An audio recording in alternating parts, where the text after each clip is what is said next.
순서만 바꿨다. 겨울만 되면 꼭 이런 생각이 드시죠? 왜 매년 겨울만 되면 목이 아프고 감기 같던 기침이 길어질까? 따뜻하게 지내려 난방을 세게 틀어도 이상하게 몸은 더 건조해지고 피로가 쌓입니다. 그런데 놀랍게도 가전 하나의 순서만 바꿔도 이 상황이 완전히 달라질 수 있습니다. 오늘은 그 이야기를 드리겠습니다. 저는 김영수입니다. 나이 50 후반이고요. 생활습관 코치로 일한 지 20해가 넘었습니다.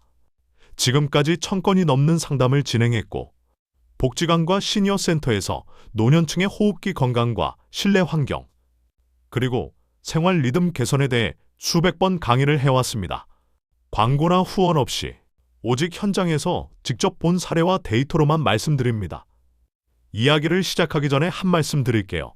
이 영상이 도움이 되신다면 구독과 좋아요로 함께 해주세요. 여러분의 건강한 노후를 진심으로 응원합니다.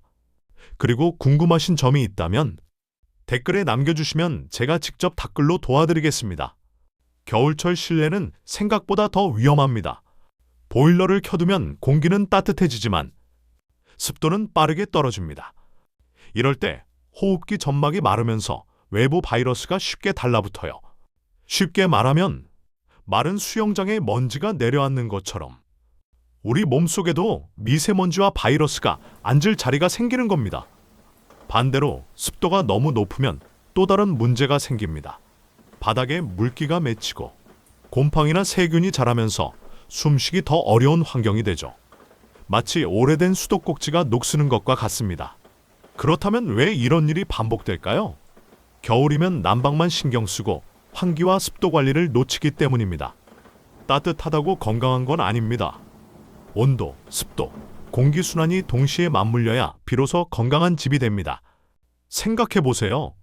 보일러를 3개 틀었는데도 아침마다 목이 따끔하고 감기 기운이 계속 남는 이유, 바로 여기 있습니다. 오늘부터 이렇게 해보세요. 아침에 일어나면 실내 온도를 확인합니다. 18도에서 20도 정도면 충분합니다. 그보다 덥다면 옷 한 겹으로 보완하는 게 좋습니다. 그리고 습도를 체크하세요. 습도가 40%보다 낮으면 가습기를 켜야 합니다. 만약 가습기가 없다면 젖은 수건 한 장을 난방기 근처에 걸어두세요. 이것만으로도 공기가 훨씬 부드러워집니다. 하루 3번, 10분씩 환기도 꼭 하세요. 아침, 오후, 저녁 한 번씩 창문을 2개 열어 공기를 바꿔주면 실내 먼지와 바이러스가 크게 줄어듭니다. 마지막으로 가습기 청결은 필수입니다. 물통을 깨끗이 세척하고 필터는 주기적으로 교체하세요. 깨끗한 물이 건강한 공기를 만듭니다. 이렇게 실내 환경을 바로잡는 것이 겨울 건강의 첫걸음입니다. 좋은 가전을 갖고 있어도 사용법이 잘못되면 효과는 거의 없습니다.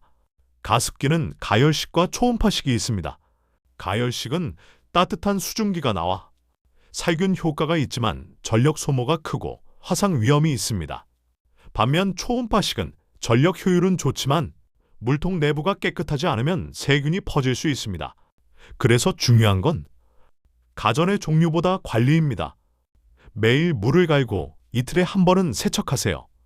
물통 안쪽에 물때를 그대로 두면 그 수증기를 그대로 들이마시는 셈이 됩니다.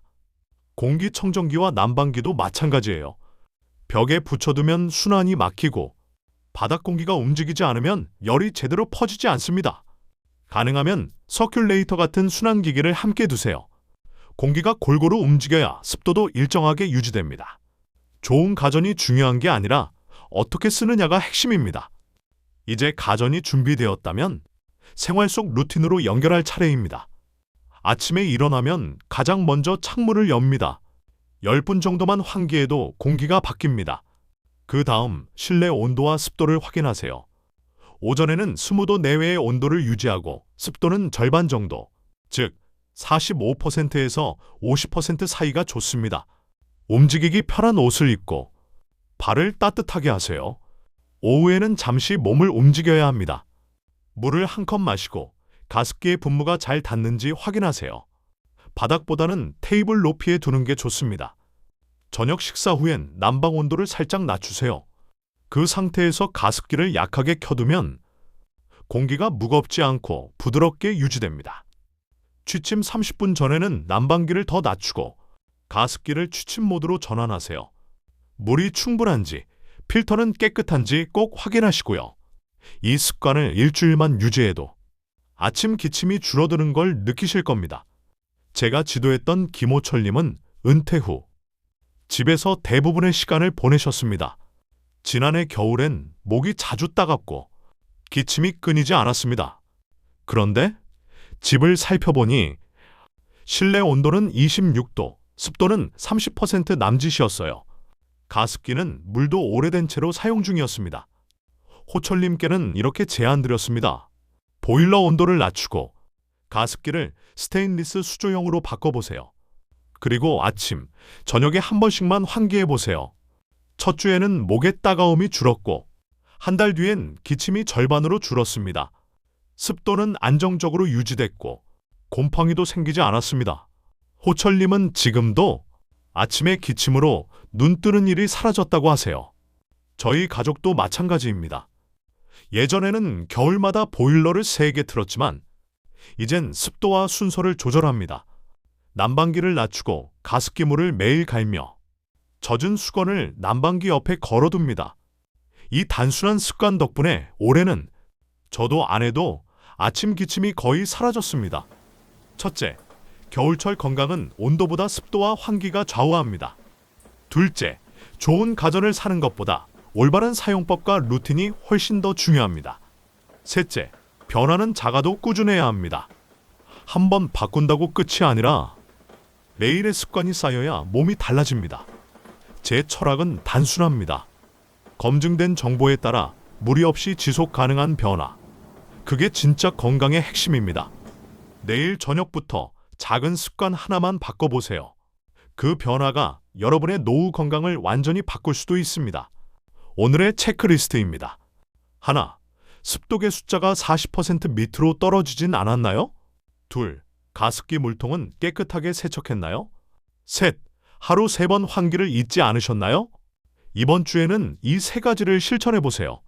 그리고 아침 기침이 얼마나 줄었는지 댓글로 알려주세요. 제가 직접 확인하고 답변 드리겠습니다. 구독과 좋아요 잊지 마시고 여러분의 따뜻하고 건강한 겨울을 진심으로 응원합니다.